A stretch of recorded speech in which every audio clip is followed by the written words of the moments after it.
Hello everyone, my name is Rajesh Kumar and I'm your DevOps, SRE, DevSecOps coach. Okay, so what I'm going to cover today is what is Ansible is the first thing. Second thing is why do we need Ansible? Third thing, I'm going to teach you how Ansible works. Okay, so I think someone is typing on the keypad, so probably you can mute yourself. Okay, so what is Ansible? Why Ansible? How Ansible works? That means architecture of it, how to install Ansible, and then followed by how to write a program in Ansible. That is something which we are going to you know, do that. So the first question is what is Ansible? So when you ask anyone what is Ansible, so they'll tell you it's a configuration management tool. Okay. Now when I say configuration management tool, it's pretty very broad word, broad keyword, because configuration is something which is like having lots of different definition in different context. So when I say configuration management tool, that means here I'm trying to say, and when you say Ansible, then here we are trying to say servers configuration management. Okay, servers means like if you have one or two or three servers, then you don't need Ansible. But if you have hundreds of servers, and then you want to manage the configuration of those, for that we need a Ansible. So now next question you will ask, what's in server? So we manage their configurations, correct? What define the servers? So I don't think so I have to answer you this question, because we all understand what's there in the server, right? So we have a servers where we have a file, we have directory, we have a user, we have a group, we have apt, we have yum, we have services, processes, hell lot of other stuff we have, right? And we all know that, right? So whatever you want to do that in the server, that's like a configuration, right? And the same configurations you want to modify in hundreds of servers together parallelly, and that process is called configuration management process. Are you able to understand that, all of you?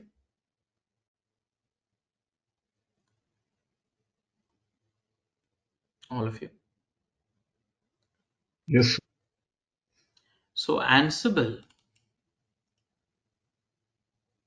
would manage the resources in servers, as remember, multiple servers, and because of that we call it Ansible is a configuration management tool for the servers. Now Ansible is developed using Python.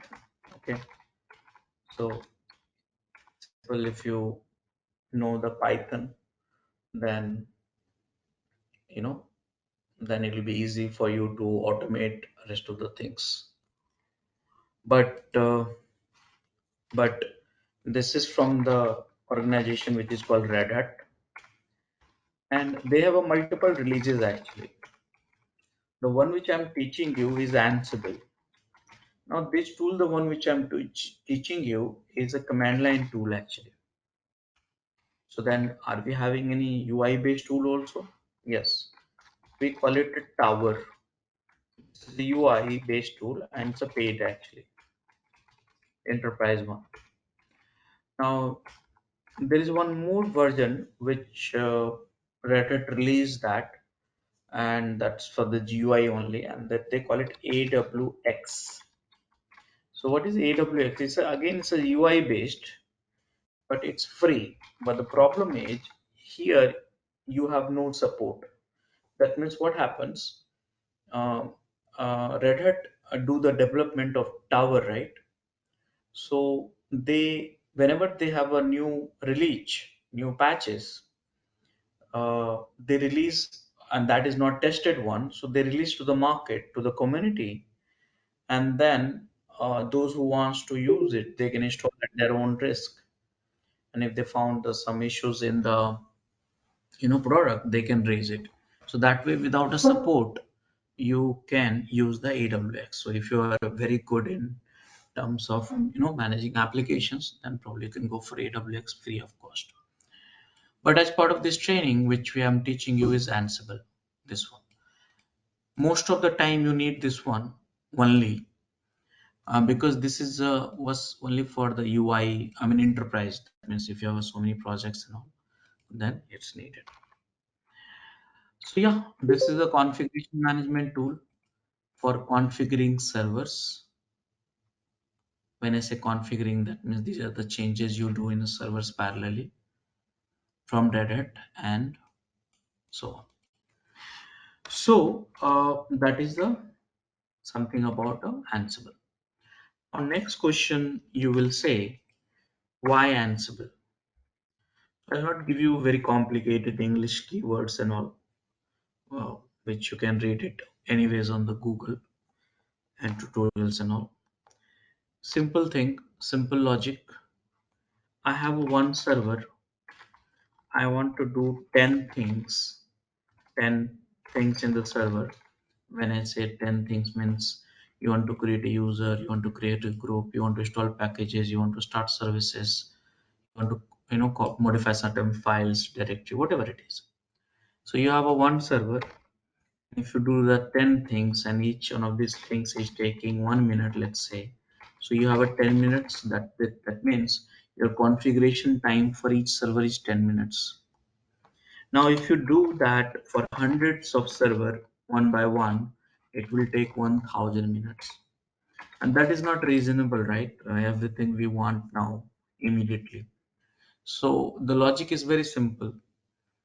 How can we do this changes in the each server parallelly, so that way it's like if it is one server 10 minutes, so 100 servers also it should be 10 minutes, not more than that. So you want to consistent change management you want to do in the multiple servers parallelly, and for that we use Ansible. Make sense, all of you? Yes. Yeah. Now next question you may ask, what can you do parallelly? So again, visualize that. I mean, something which you can understand, because all of you are from the software background. You want to install antivirus in hundreds of machines? Ansible. You want to install web server in hundreds of machines? Ansible. You want to install your software in hundreds of machines? Ansible. So basically anything which you want to do in hundreds of servers parallelly, just to save time and to have a efficient, consistent change management, automation, then Ansible. Then you will ask, okay, I don't like Ansible. No problem. If you don't like Ansible, then you may like some of the tools like Chef, Puppet, Salt, CF Engine. These all tools which I suggested right now, you have to write a code. Okay. Then some of you will say, Rajesh, I don't like a code. So that's just a myth. If you don't like a code, you have to do that actually in order to automate it. But there are many UI tool have come up, and they say like you don't have to do the coding, but just a faking out. Automation means coding simple, but UI tools will enable you to do the things better way. So there's one tool which is called udeploy in this category, very popular. And there's one more tool which we have, Octopus deploy.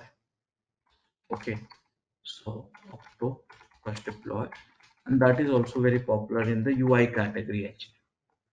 And there are few more tools are there. By the way, we use Jenkins also. Sometimes many organizations they use Jenkins also. Depends on that. But though it's not, Jenkins is not a fit for it. But again, if you're very good in terms of technical stuff and coding, you can use any tools and get the work done actually. But the suitable tool is Chef, Puppet, Ansible, Salt, and all. Out of which, why I'm teaching you Ansible? Because Ansible is a very dominant in this category. That means out of 10 projects which I have worked with so far, out of 10, 8 projects they were using Ansible. Maybe two, some certain exception, either Chef or Puppet. I have not seen any projects who's using, I mean, I have not worked with any projects which have with the Salt. I know the Salt, but I have not seen any, I mean, I don't remember any projects which I have worked with. So most of the time either Ansible, sometime Puppet, sometime Chef. So is it clear why we are learning Ansible, all of you? Yes, Raj. Okay, so next question you will ask, okay, I want to know the how it works. That means what are the architectures which we have for Ansible. So the first thing always, you are the first person, you will be there. And you will work with Ansible control server. Okay. Ansible control server means you can call it simply Ansible server also, it's up to you. But theoretically, we call it Ansible control server. And now you control ACS and ACS will control ARS. Okay, so ARS means Ansible remote server. That means in the real time, you may have a multiple remote server. That means 100 of which. So one ACS is more than needed, 100 of ARS, what you have it. Okay, so that is something you have.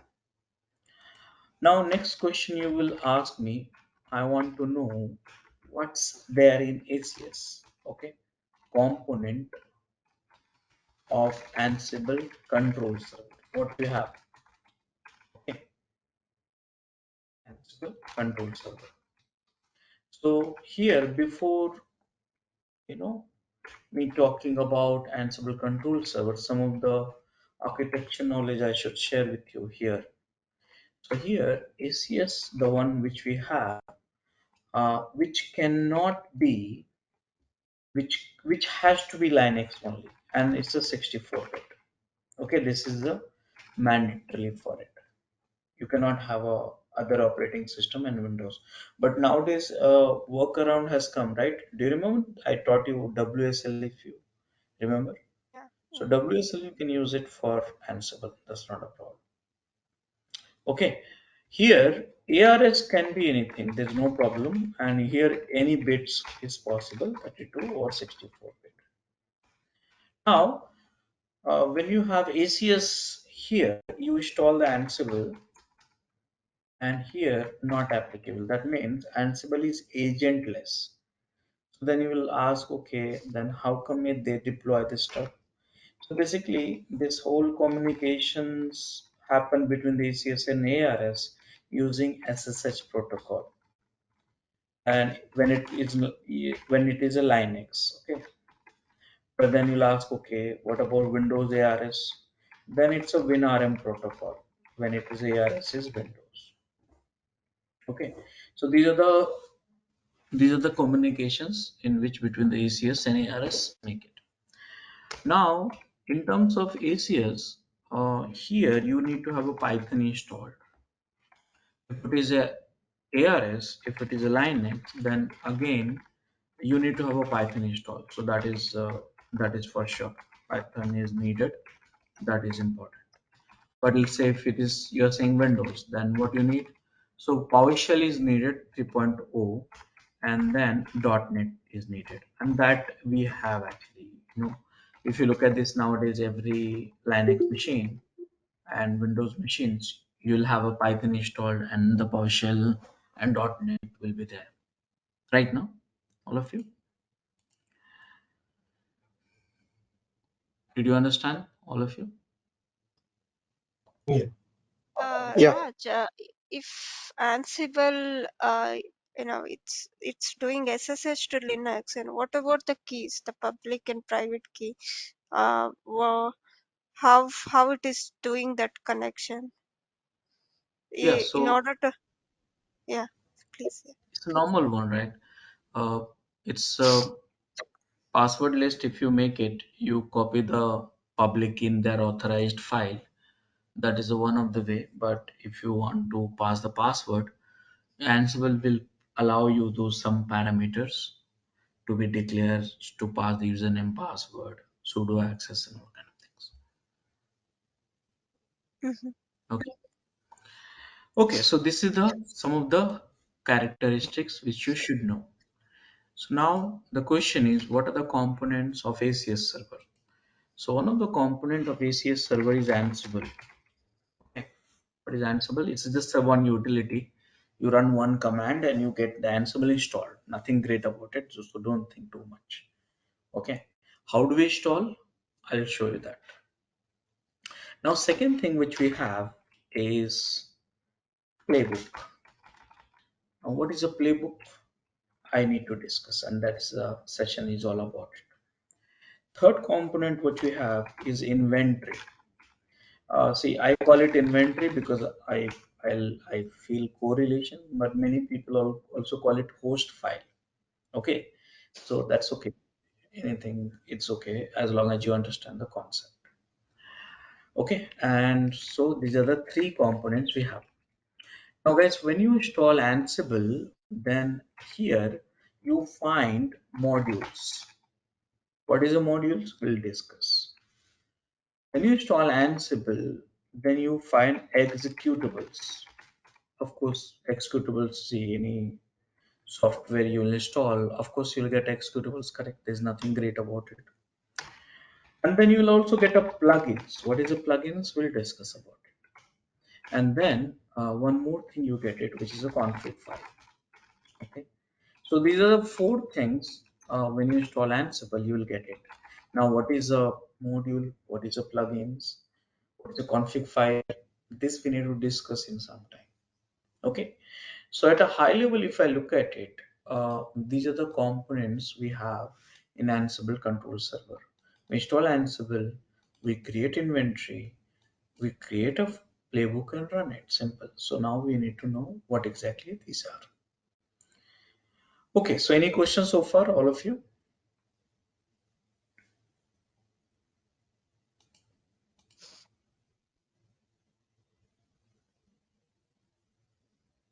No.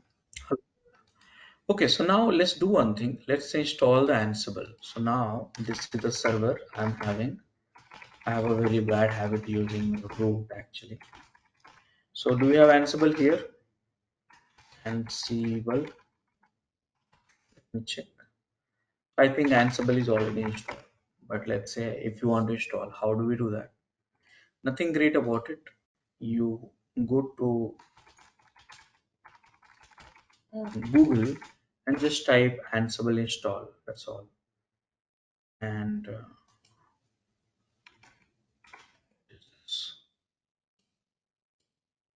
here.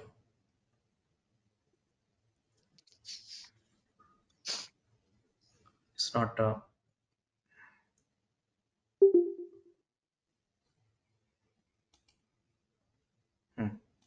So see here, which platform you are depends. Click on this Ubuntu. These are the four commands you run and Ansible will install. Nothing great about it.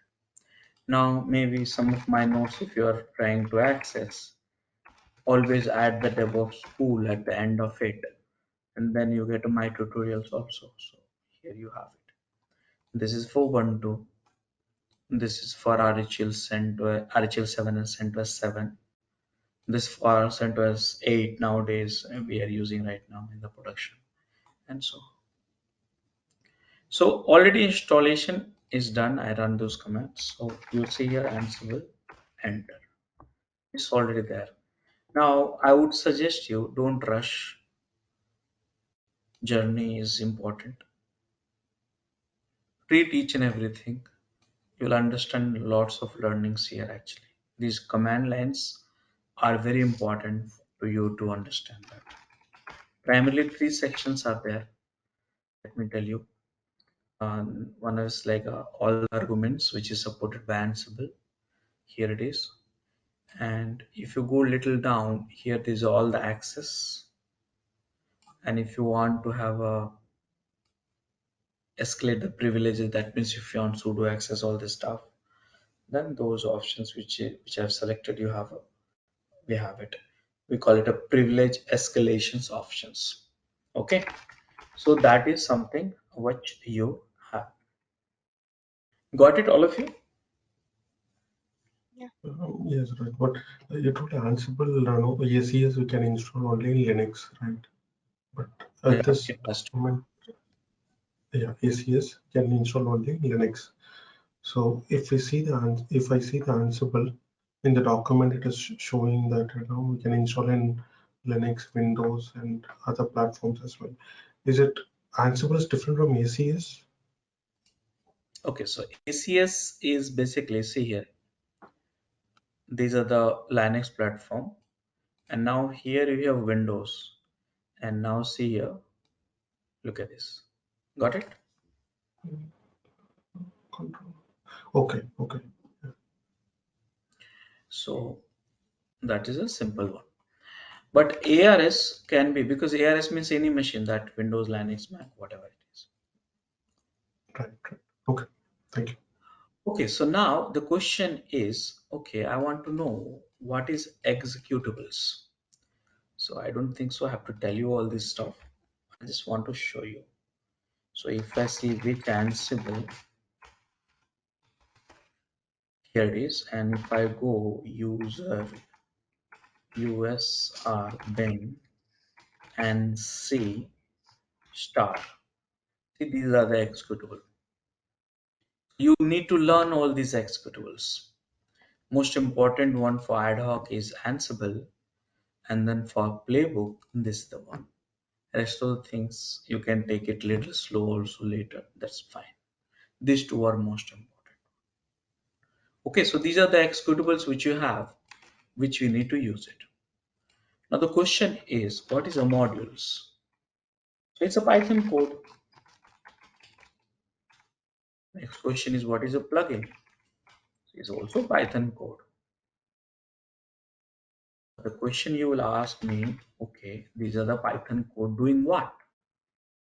So modules is running in ARS and accept arguments, parameter, whatever you want to call it is okay. Where modules runs where? In ARS. Remember, example, copy. You want to copy certain files in the ARS, right? In ARS. You want to change ARS, not ACS, correct now? You want to install in ARS. So you have to install in ARS. So for that, let's say apt you use it. There's one module called apt. So you want to run this apt module, which is a Python code, resides in ACS, runs in ARS, and required parameter. That means, see, when you run manually, what you run? Apt install Apache 2, correct? So install is a parameter, install is action, and Apache 2 is a parameter, correct now? Copy, when you do the copy, you do the source and destination, correct? Are you understanding me? Yes.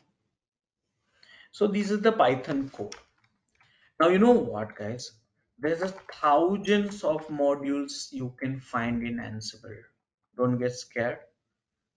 Thousands of modules. Depends on the requirements. You may have different modules. Let me show you some of the codes which is residing in here. So Ansible version, if I go for it, and here if I go for this location and see modules directory, see all this Python code. Okay, so these all Python codes are there. So thousands of modules are there. Now you will say, where is that those knowledge? So just type Google Ansible modules list. And here you see all modules in this page, and this 2 page is more than sufficient. This page you have most of the modules mentioned. It's a pretty long page actually. Okay, and here these modules has been categorized. You see, it's also pretty long page actually, but categorized actually. So these are the modules. You can write your own modules also. There's nothing wrong in it because ultimately it's a Python code. Are you understanding, all of you? Yes, Raj. So Raj, not all the versions of Python will have all these modules, right, with it. So sometimes it will not be having, we have to install these modules, right, the .pm files. So Yeah. which version should we be running to install RPM in a destination server? See, Now, when I which say, version of modules depends on the root version of Ansible installed it. There is a community modules also, Python code you can find on the GitHub and all. And there's one portal which we call it a Galaxy. I'll talk about that. So it depends on what version of Python you have. So primarily there is a two major version we have in Python right now. 2.7, which got deprecated many years before, and nowadays we are not using it. The latest one is 3.x, which we are using it. So whenever you install Ansible, uh, as long as if you're not going back to the things, then you will have a Python. You see, this is the Python 3.8.10. The Ansible core version, which you can see here, is 2.2, 2.12. So there's the most recent one. so it needs to be in the destination Windows server as well as Linux server, where we want to install certain, I mean, configure something, right? It could be Tomcat, it could be anything. So if you want to configure something, that is when we use Ansible. But the destination server should have Python installed as a prerequisite. Because this is a Python code, right? This is the Yeah. Python code. So if you want to run in ARS, so that's the reason here. If you look at this here, I said ARS will have a Python.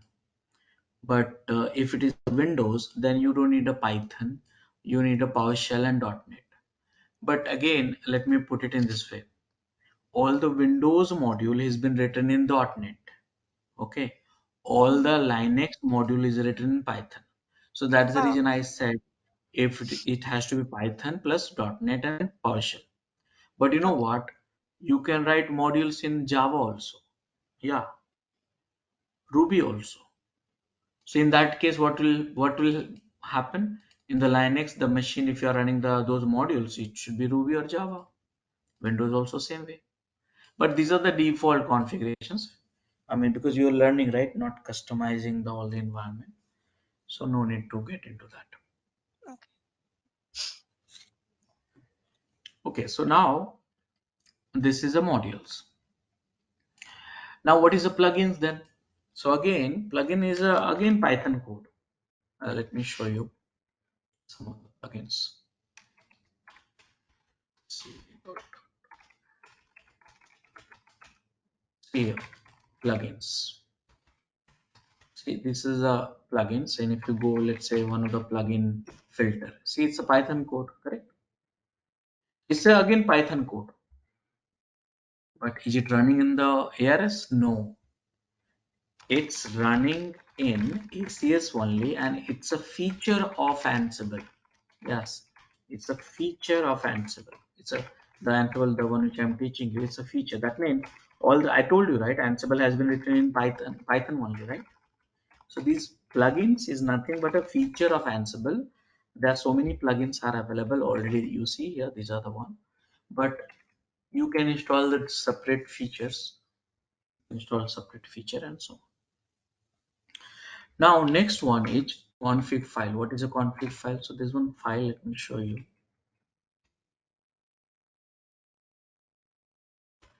If you see here, there's one file which is here. Look at this. So there's a file which is etc ansible ansible.cfg. So these files are there. Now what is the files are doing? So if you go here in this file, there's so many entries will be there. Okay, so many entries. See, right now I have only one entry. Then where are those so many? So they have given you simple example for it in this page. And you go to the internet, hit this. These all options you have it. Now here you have hundreds of options. And each of these options, let's say this one, what is this? So you have a good tutorials given here only. Don't need to go anywhere else actually. Okay. So slowly, gradually, you will get to know what are the options which you have and all. But the question is, why do we have this configuration file? So this configuration file, see why we have it, because there are certain hard coding has been done in the executable, whatever I showed you, right? So certain hard coding has done in executable. So because of that, if you want to override those variables which you cannot change the executable, so they have given you a config file, you can change those behavior of Ansible and move on, do the work continuously. So that is why it has been used. Did you understand now all this stuff?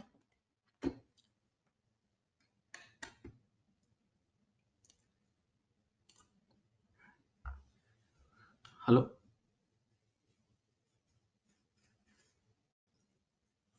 Hello? Yes, yes. Yes, It'll Raj. be more clear if we write anything in the config file and show how it impacts. And So you even can't the change executable, right? So if you want to change anything, you have to change this file. So this has a highest precedence, automatically behavior of executable will change. Got it? yeah, okay. Now what is inventory file? I'll keep it very simple. Inventory is a file which contains, okay, IP address of any guess ARS. Simple. That means, say you want to run list of modules in what machine? So in the inventory file. So inventory file is a file which has a which contains the IP address of ARS, and then many other stuff also it contains, but I'm not complicating right now. Now what is a playbook?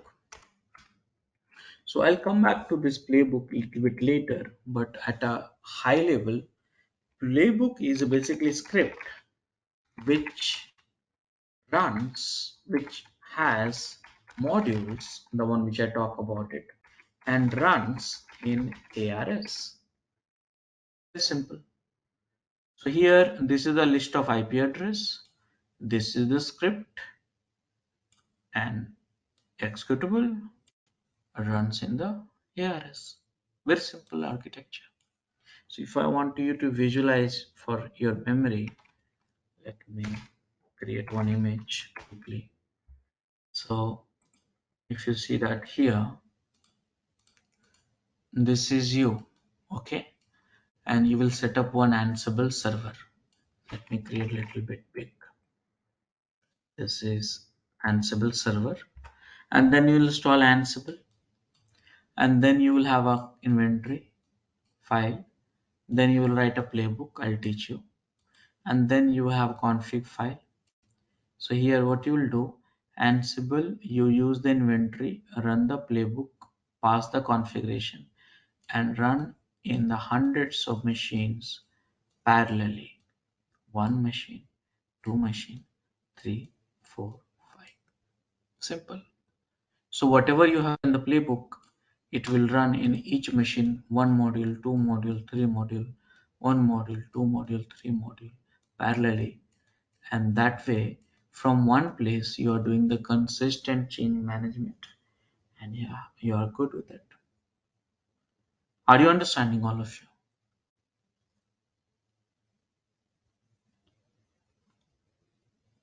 Yes. So that is the architecture. So now what we are going to do? So I am going to teach you something which is called ad hoc. Let me put it in this way. Let me ask you one question. If you want to run if you want to install one package in one machine, so what would be your preference? Would you write ad hoc commands? Would you write a commands for doing that, or would you write a script and then run it? What is your approach? Script would be better. Better, Yeah. but what you will do naturally? Only one thing you want to do. Tell me. Write it in the inventory playbook. No, you will run one. See, I think you did not understand my question. I said you want to create one directory, let's say. So would you write a command and complete the work, or would you create a script and then run it? What If would you it's do? if it's just creating one directory, just ad hoc You run a command and get command. the work done. Yeah, Yeah. if it is like recursive, like too many directories, then of course script would be. Yeah, if it is for one Depends on machine, system. then command. Yeah. If it is for multiple machines, then script. Yeah. So what I have done, I have created one tutorial, and this we call it flow, Ansible flow DevOps.School. And here it's a training flow. You see, this is the one. How come it's can't?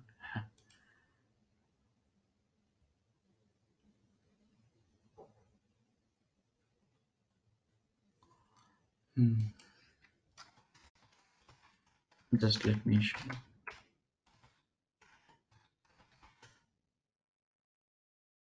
This one. Okay. So I have created this one just for you, understanding the perspective in a better way. Let me show you. So what we are going to do, we need to understand, correct? That is important. So here, if you see that, what I have to do, if you want to do one task, okay, then why to write a script for it? We'll do the ad hoc commands. So if you want to do one task in one machine, ad hoc, one remote machine, ad hoc, multiple remote machine, ad hoc. That's okay. But if you want to do multiple tasks, okay, that's where the playbook is coming. So multiple tasks, for that you have to write a playbook. If it's easy, in one machine, remote machine, multiple remote machine.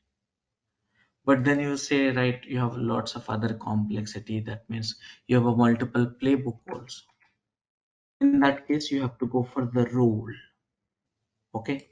So the flow of the training would be like this. First, I'll teach you ad hoc command. Then I'll teach you the playbook. And then I will teach you the role.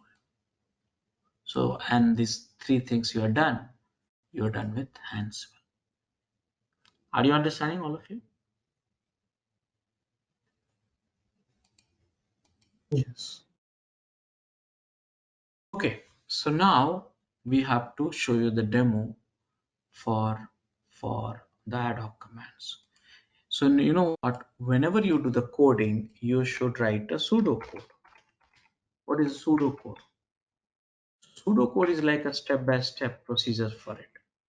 So my manager came to me and said, Rajesh, write a Ansible script which would install web server in hundreds of boxes. Basically, if it is installed in one server, you can run in hundreds of server also. That's a requirement.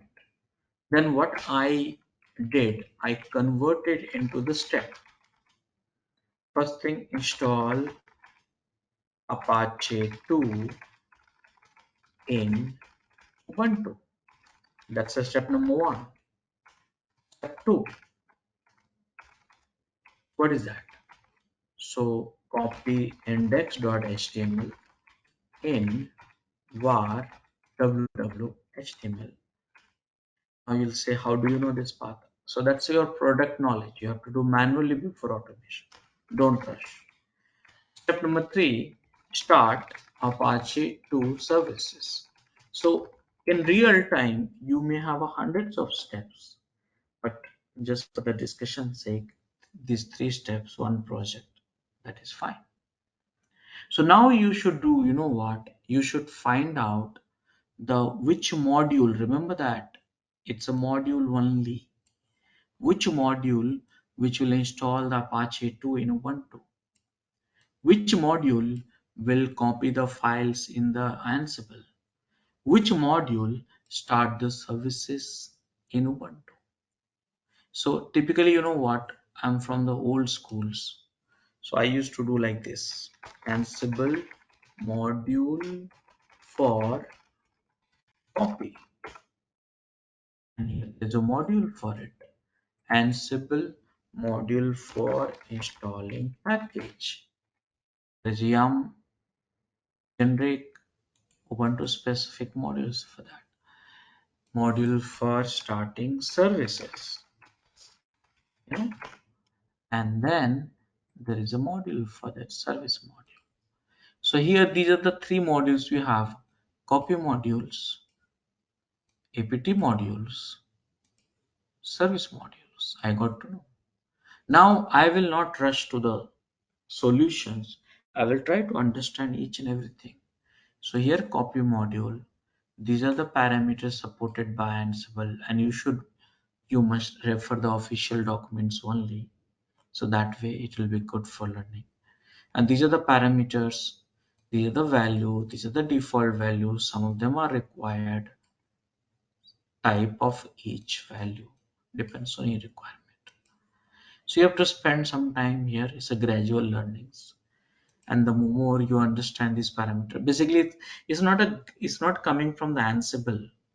Remember that whenever you do the copy file, okay, let's say, so these options are available actually in the command line also, but we never bother too much, but they are giving you complete information here. So now that is the old method, but nowadays if you do the chat GPT, you will get everything actually. Nowadays you will tell, they will give you the example. So anyways, so apt module here, copy module here, and last one service module here, which will do the work. That means I need to use 3 modules and I need to identify their arguments. So the pseudo coding is done. Are you okay with it, all of you? Have any issues with our channel membership, you can drop an email to us at contact@DevOpsSchool.com, or you can also unsubscribe from channel membership anytime if you don't want to continue or did not like the video. Please be kind enough to like it, and you can comment any of your doubts and queries. We will reply to them at the earliest. Thanks for watching.